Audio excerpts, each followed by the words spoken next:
Every time a video game has any kind of difficulty or challenge, it is somewhere on the spectrum between strategic and mechanical. Chess and Dance Dance Revolution, Pokemon Shonen and Friday Night Funkin'. But most games are going to be somewhere in the middle of that spectrum. They're going to have some strategic challenge and some mechanical challenge. And when they do, we expect those two elements to be in harmony. Like when you play Counter-Strike, you aim your gun at people by looking at them. So when there's no enemies on the screen, where you choose to look becomes a strategic decision. And when you're playing Mario Kart, you can choose to take a corner tight to go faster, or you can take it wide to try and avoid banana peels.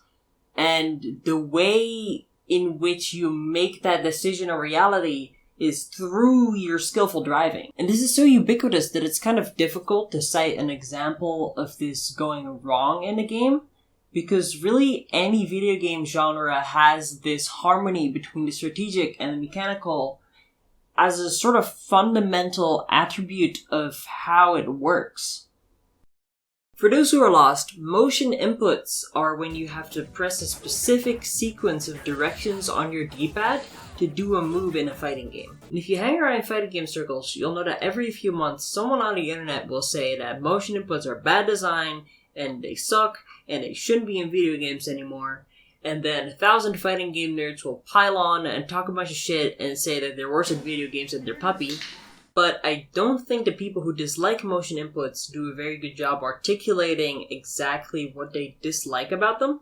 And I also don't think the fighting game nerds do a very good job of explaining exactly what it is that they enjoy about motion inputs. Motions are a useful tool for the game's designers. Any fighting game is going to have a few moves that are going to be particularly unintuitive in how you're supposed to beat them. And in a match between two button mashers, if one of them finds out about one of these moves, they're just going to spam it over and over, and then that is what the entire game is going to be about to these two players. So if you hide one of these moves behind a motion input, you're ensuring that button mashers won't find out about them, which essentially removes that move from the game, but only for these players without affecting the higher skill levels. But more importantly, fighting games are all about directing your focus. There's a reason they have these long move lists and huge amounts of mechanics and systems. They're designed to overwhelm you. You're not supposed to be able to focus on every part of the game at any one time. And motion inputs are a great sink for your focus. If you want to be able to pull out your Dragon Punch at short notice, you're going to have to focus on the motion input before you actually do it. Because even if you're a top player, if you're putting all of your concentration into accounting for like every possible angle of attack your opponent might have, you're going to miss some of the obvious habits and patterns that your opponent is falling into. If you're trying to concentrate on the habits and patterns of your opponent, you're going to miss when they just fucking jump at you. And here you start to see some of that harmony between the strategic and the mechanical that I was talking about earlier.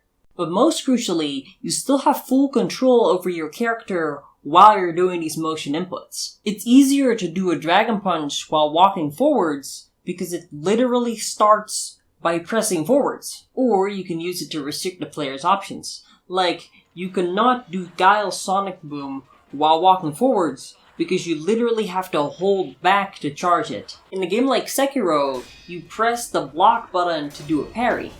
In Third Strike, you press forwards to do a parry, which is literally the opposite direction from blocking.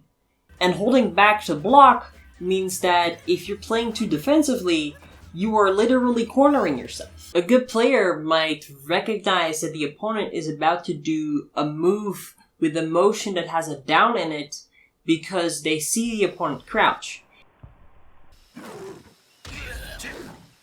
And an even better player might intentionally crouch and then do an entirely unrelated move to trick the opponent into thinking that they were going to do the motion with the down in it.